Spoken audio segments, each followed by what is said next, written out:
Et ça y est les enfants, nous sommes en direct. Donc maintenant, à partir de maintenant, tout le monde nous entend. On lèvera la main après la séance, à la fin de l'histoire, comme je vous ai expliqué tout à l'heure. Alors on attend un petit commentaire de quelqu'un pour nous dire si le son est bon et si on nous entend bien, si on nous voit bien, si tout va bien. Nous on est là en classe. Alors aujourd'hui nous sommes 18 parce qu'il y a un absent. Et oui, nous sommes 18. Donc ça risque d'être un petit peu bruyant, sauf que je connais bien mes élèves et qui vont être très sages, j'en suis sûre. Alors les enfants, aujourd'hui, on va raconter une histoire. Ici, les enfants la connaissent déjà parce qu'on l'a déjà un petit peu travaillée. Et on voulait vous la faire découvrir parce que vraiment, ils aiment tous beaucoup cette histoire. Donc on voulait vous la faire découvrir à tous ceux qui sont restés à la maison. Donc on dit bonjour à Tyler. Bonjour Tyler. On dit bonjour à Jibril. Bonjour Jibril. On dit bonjour à Ounefati. Bonjour Ounefati. On dit bonjour, qui est-ce qui manque encore dans notre... oui, Khaled, son petit frère. Bonjour Khaled. Bonjour Khaled. On dit bonjour à Selim parce qu'il est malade, il a une angine, il est à la maison. Donc on dit bonjour Selim. Bonjour Selim. Super, très bien. Alors on va pouvoir commencer, je pense. J'ai pas eu de commentaire pour me dire que le son était bon. Mais je suppose que oui, donc on va commencer. Sinon ils vont s'impatienter ici. N'est-ce pas les enfants? Oui. Alors, aujourd'hui, nous allons dire une histoire qui s'appelle Une prison pour Monsieur l'Ogre. Alors, je vous préviens, comme d'habitude, j'explique un petit peu mieux aujourd'hui. Je filme avec mon téléphone parce qu'on n'a pas d'ordinateur portable à l'école. Et je n'ai pas pu prendre le mien qui sert à quelqu'un d'autre à la maison. Donc, on va voir toutes les écritures en miroir. C'est dommage, je sais, mais bon, il faut faire avec. C'est pas parfait. Et on fait avec ce qu'on a au niveau matériel informatique. Les filles, pas d'atelier coiffure maintenant. On se concentre. Tout le monde ferme les yeux. Shyness. On se concentre. On peut rouvrir les yeux doucement maintenant. Une prison pour Monsieur l'Ogre.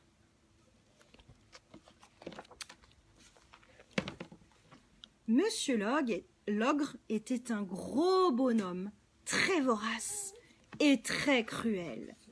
C'était le méchant seigneur de la forêt.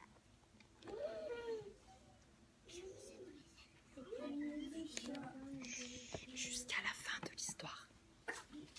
Un jour, il eut envie de se bâtir une nouvelle maison.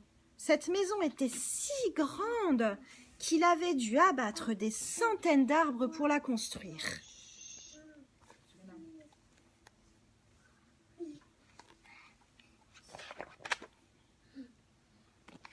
Une fois la maison achevée, il prenait même plaisir à couper des arbres qu'il n'utilisait pas.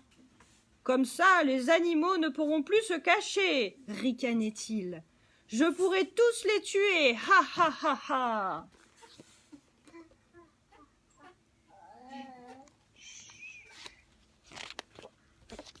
Les animaux, qui estimaient que la forêt leur appartenait, étaient furieux.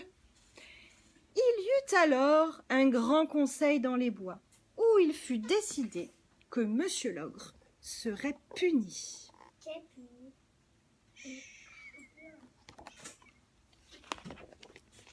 À la nuit tombée, pendant que l'ogre dormait de son sommeil le plus profond,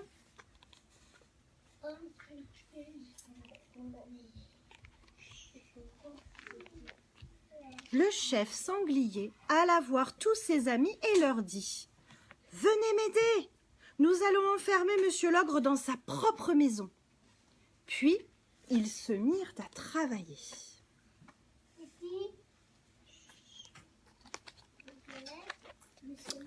Ils clouèrent portes et fenêtres. Pan, pan, pan, pan. Le bruit des marteaux résonnait fort dans la nuit. L'ogre ne fut même pas dérangé. Même pas.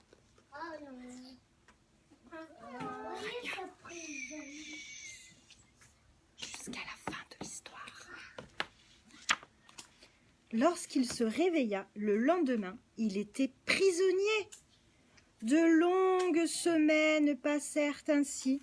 Chaque matin, au lever du soleil, Monsieur l'ogre se mettait à hurler. « J'ai faim! J'ai faim! Je vous mangerai tous dès que je sortirai. Pas un de vous ne m'échappera. »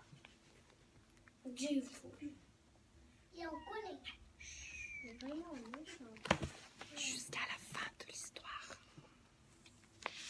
Puis le soleil se couchait, sans qu'il y eût la moindre fesse de lapin, ni la plus petite cuisse de grenouille à croquer. « Ne me laissez pas mourir, gémissait-il. Ne me laissez pas mourir de faim quand même. »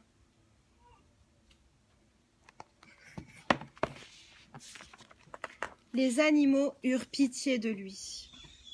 Ils décidèrent de lui donner à manger, mais uniquement des légumes. Regardez ça.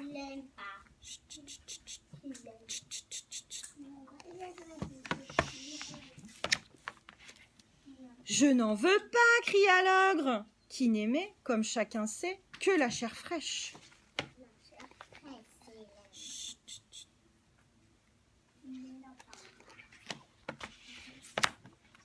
Mais il lui fallait bien se résoudre à goûter ces légumes. Ce qu'il fit avec dégoût, après avoir longtemps lutté contre la faim. Et puis un jour, il ne ramassa plus les légumes sur sa fenêtre. Non! Décidément, il n'arrivait pas à les manger. « On ne peut pas le laisser comme ça, dit le hibou. Hein, Yasmine? On ne peut pas le laisser comme ça, dit le hibou, en faisant remarquer aux autres que l'ogre ne faisait plus de bruit derrière ses barreaux. « Il va mourir si nous ne faisons rien. »« Tu peux parler, dit le sanglier. Toi, tu es sûr qu'il ne te mangera pas. Tu n'as que des plumes sur le dos. Tandis que moi, qui suis si gras... » Ce matin, il n'a même pas crié, dit Souriceau. « Je vais voir ce qui se passe. » Et il grimpa sur le mur.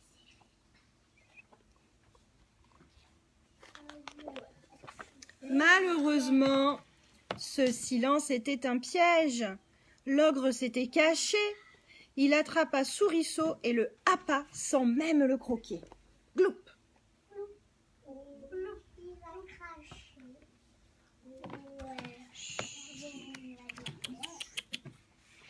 Monsieur l'ogre ne savait pas qu'une souris n'est pas très bonne à manger. Il cracha Souriceau comme on crache un noyau, quand on est très mal élevé.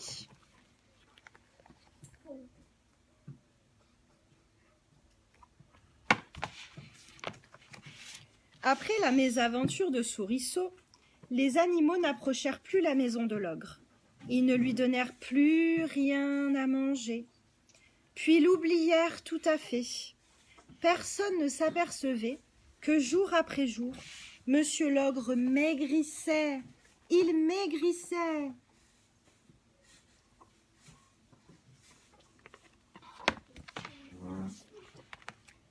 L'hiver arriva. Plus un bruit ne s'était fait entendre près de la maison depuis fort longtemps. Les animaux pensèrent que l'ogre était mort de faim. C'était tant pis pour lui, puisqu'il n'avait pas voulu de leurs légumes. Ils décidèrent de faire une grande fête, au cours de laquelle Souriceau fut nommé capitaine courageux et le chef sanglier maréchal des forêts.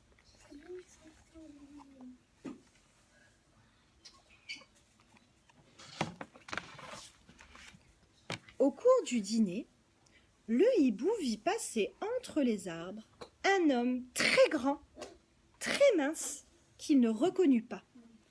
C'était Monsieur l'ogre qui s'enfuyait en catimini.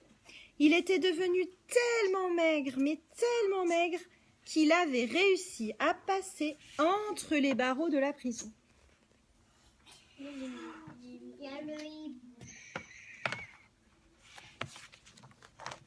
Alors les enfants, pouvez-vous en levant la main bien sûr, hein, on se souvient des règles, hein, m'expliquer pourquoi les animaux ont décidé d'enfermer Monsieur l'ogre dans sa maison. Djibril. Parce que il était tellement méchant, il mange tous les animaux. Il était tellement méchant, il mangeait tous les animaux. Voici la réponse de Djibril. Qui pourrait nous donner un peu plus de précision? Mélissa. Et aussi parce que... Tu as oublié? Moi je sais. Moi je sais. Non, on lève la main, on ne dit pas moi. On lève la main. Et Nora? Et ben, en fait, c'est plus rapide. Alors souvenez-vous, il a construit sa maison. Et Et après, on recule, parce qu'après il y a la caméra. ils étaient tellement méchants, il a dit Djibril qu'ils ont fermé l'ogre dans sa propre maison. Alors écoutez bien. Et on ne sait pas comment on y est arrivé. Alors on se tait, on ferme les yeux pour se reconcentrer. On est assis correctement et on écoute la réponse. Une fois la maison achevée, il prenait même plaisir à couper les arbres qu'il n'utilisait pas. Comme ça, les animaux ne pourront plus se cacher, ricanait-il. Et je pourrai tous les tuer. Ha ha ha. Alors? C'est pour les tuer. C'est à cause qu'il les tue. Je viens de me rendre compte que j'ai presque plus de batterie sur le téléphone. J'ai oublié de le charger. Alors si ça coupe, je suis vraiment désolée. Désolée. Bon, on va faire comme on peut. J'ai ramené le chargeur, mais le fil, il n'atteindra pas de toute façon. Et j'ai pas de rallonge, donc ça va être compliqué. Alors on a dit donc, comment ça se fait que les animaux ont décidé de punir l'ogre, donc Djibril? En fait, il coupait des arbres qui n'arrêtent pas de couper parce qu'il veut que les animaux ils se cachent pour qu'ils les mangent tous. Exactement. Il coupait tous les arbres pour que les animaux ne puissent plus se cacher, afin qu'ils puissent tous les manger. Très bien. Autre question. On se reconcentre. Elisa, tu n'es pas assise correctement. Souleymane et Elisa. Chut. Après. On s'assoit, Djibril aussi. On se reconcentre et on se calme. Alors, qu'est-ce qu'ils ont décidé de faire pour le punir? Que les animaux ont-ils décidé de faire? Iliane? Parce qu'ils ont fermé quand Ils ont... on a mangé les légumes. Alors attends, non, avant, tu en dis trop là, tu en dis trop. Ils ont décidé de l'enfermer. C'était très bien la première phrase. Et ils ont décidé de l'enfermer où ça? On doit lever la main. Ismaël, où est-ce qu'ils ont décidé de l'enfermer l'ogre? Dans sa propre maison. Bravo. Et quand on continue l'histoire, au départ, ils ont décidé de lui donner quelque chose à manger. Yasmine, on ferme les yeux, on ferme la bouche à clé, on enlève la clé, on la met dans la poche. On s'assoit où on était au départ. On recule parce que vous êtes trop avancé. On ne peut pas vous voir sur la caméra. Voilà, très bien. Maintenant, on peut rouvrir les yeux. Super. Et on écoute bien la question. Non, tu n'écoutes pas là. On écoute la question. Qu'est-ce qu'ils ont décidé de lui donner à manger? On lève la main. Lynn. Ils ont décidé de donner à manger à l'ogre. Bravo, des légumes. Et Rania, est-ce qu'il aime les légumes, l'ogre? Oui, il adore les légumes. L'ogre, il adore les légumes? Non, je le sais. Yasmine. Il aime les animaux. Il aime manger les animaux. Hop, hop, hop, hop. On met le doigt sur la bouche. Oui, t'as vu. Nassim, qu'est-ce qu'il aime manger, l'ogre, à ton avis? Les animaux. Oui, c'est très bien. Alors, qu'est-ce qu'il a fait donc du coup? Il a fait semblant de... Faire plus bruit pour les manger un animal. Alors voilà, Djibril nous a dit qu'il n'a plus fait de bruit, donc il a fait semblant d'être mort de faim pour attraper un animal. Lequel? La souris. La souris, souriceau, souriceau, on reste assis, souriceau. Alors d'accord, et Mélissa, elle va nous dire, Mélissa, pourquoi il a recraché souriceau? Parce qu'il aime pas. Parce qu'il n'aimait pas. Et pourquoi il n'aimait pas manger les souris, Djibril? Il n'aime que la chair fraîche, mais c'est de la chair fraîche aussi la souris. Et Nora, non, on lève la main. Et Nora? Les chats, ils adorent les souris. Oui, mais pourquoi Monsieur l'ogre, il aime pas? Parce qu'en fait, il aime bien des animaux grands. Grand? Grands. Assis-toi, assis-toi, assis-toi. Gras. Et Nora, tu peux nous expliquer? Gros Gras. et bien gras. Alors une souris, est-ce que c'est gros et bien gras? Non. Non, C'est minuscule. c'est minuscule et il n'y a pas beaucoup de gras, une souris. Donc, il a recraché la souris. Ok, il a recraché la souris. Et qu'est-ce qui s'est passé ensuite? Parce qu'ils ont continué à lui donner des légumes, mais il refusait de les manger. Parce qu'en fait, il a jeté par sa prison par terre. On s'assoit, Elisa. Du coup, à force de ne pas manger, comment est-il devenu? Maigre. Et il a réussi à passer entre les barreaux. Alors là, je ne sais pas si vous entendez Djibril parler, mais c'est super. Il a dit qu'il est devenu tellement maigre qu'il a réussi à passer entre les barreaux. Donc, soit avant, il était comment, l'ogre? Gros, comme ça. Et après, il était comment? Comme ça. Et du coup, il était tellement fin qu'il a réussi à passer entre les barreaux. Regardez, on voit son ombre. Ses pieds, il marche. Je vois un pied en l'air. On voit un pied en l'air. Aïe, aïe, aïe, il y a 10% de batterie. Je suis désolée, désolée, désolée. Ça va couper. Une dernière question, les enfants, avant que ça coupe complètement. Pourquoi on a nommé Souriceau capitaine courageux? Je sais moi. Allez, Nassim. Non, non, non, c'est Nassim. On y va, Nassim, je t'écoute. Parce qu'il veut tous les manger. Parce que les animaux, ils veulent pas qu'ils le mangent. Alors, écoute bien la question. On ferme les yeux. On ferme la petite bouche à clé. Voilà. On met la clé dans la poche et on la laisse bien dans la poche. Je répète la question, on se concentre. À votre avis, quand ils ont fait une fête, les animaux ont nommé capitaine courageux Souriceau. Ismaël, explique-nous pourquoi. Lynn? Shainès? Je sais pas. Djibril? Parce qu'en fait, le Souriceau, il a pas eu peur. Mais quand l'ogre, il a recraché. Alors, Souriceau, il n'a pas eu peur, surtout avant que l'ogre le recrache. Il n'a pas eu peur parce qu'il est allé voir qu'est-ce qu'il se passait. Il s'était rendu compte que l'ogre ne faisait plus de bruit. Il voulait aller vérifier s'il était mort. Donc, il a été très courageux d'aller vérifier si l'ogre était mort ou pas. C'est pour ça que les copains l'ont appelé capitaine courageux. Super. Capitaine courageux. Alors les enfants, on essaye de... Je pense que ça va couper, je suis vraiment désolée, mais on continue un tout petit peu. À votre avis, qui est plus gros, la souris ou le hibou? Le hibou. À votre avis, qui est le plus gros? Le sanglier? Non mais laissez-moi dire la question, Nassim. Nassim. Maîtresse, tu vas terminer la bataille.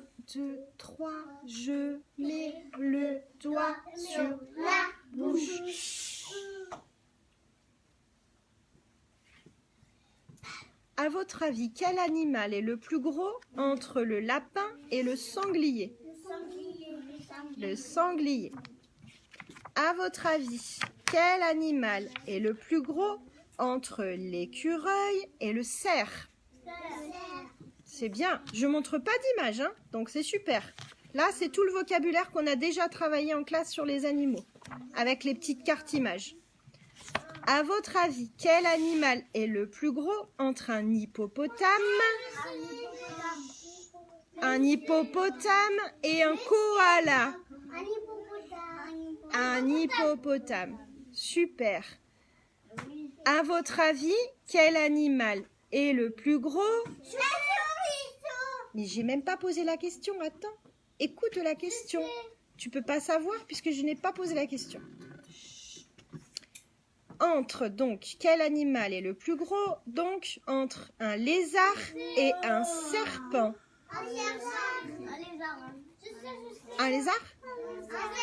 Un serpent. Nassim, dis la réponse au lieu de dire je sais. Comme ça, tout le monde entend. Quel animal est le plus gros? Je n'ai pas encore posé la question. Bon, alors, stop. On se concentre. Et on écoute bien. Quel animal est le plus gros entre un singe et un cheval? Alors là, attention, il y a un petit piège. Hein. C'est un cheval, bien sûr. Ce que j'ai dit, un singe. On continue. Quel est l'animal le plus gros entre... Mais j'ai pas posé la question, écoutez. Quel est l'animal le plus gros entre un ours et un ouistiti?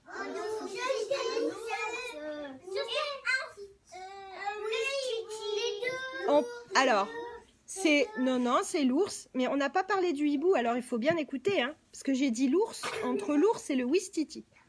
Attention, je change. Quel est l'animal le plus petit de taille, hein, donc la taille, hein, entre un poney et un cheval? Très bien, c'est un poney. Attention, maintenant on va faire maigre. Maigre ou mince. On va utiliser ce mot. Nassim, on se reconcentre. Yasmine, on se concentre. Quel est l'animal le plus mince ou le plus maigre entre le serpent et le sanglier? Le plus maigre.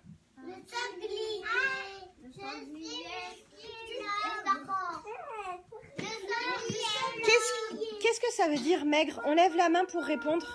Kylian, explique-nous. Nassim, explique-nous qu'est-ce que ça veut dire maigre? Ça veut dire qu'on est grand. Non, ça veut pas dire qu'on est grand. Alors, pas petit. Petit, grand, gros, maigre. Ça veut dire qu'on mange plus, alors on commence à être petit. Alors, une seconde. Hein. Elisa, va t'asseoir là-bas, s'il te plaît. Yasmine, tu te lèves, tu vas là-bas, s'il te plaît. Allez. Oui, parce qu'elle fait des bêtises. Alors, maigre, on a dit que c'était le contraire de gros. Quand on est gros, faites-moi, montrez-moi comment on est quand on est gros. Un hippopotame, comment il est l'hippopotame? Voilà. Et donc, c'est le contraire. Maigre, c'est comme ça.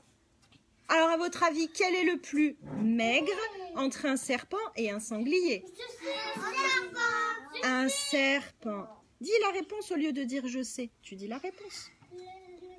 Le serpent. Très bien. Là, on va s'arrêter parce que ça va couper. C'est dommage parce qu'on allait travailler les plus grands, plus gros, plus maigres, plus petits. Enfin, c'est dommage. Dommage. Les contraires. On allait travailler les contraires. Alors, on dit au revoir à tout le monde. Au revoir tout le monde. On dit à très bientôt.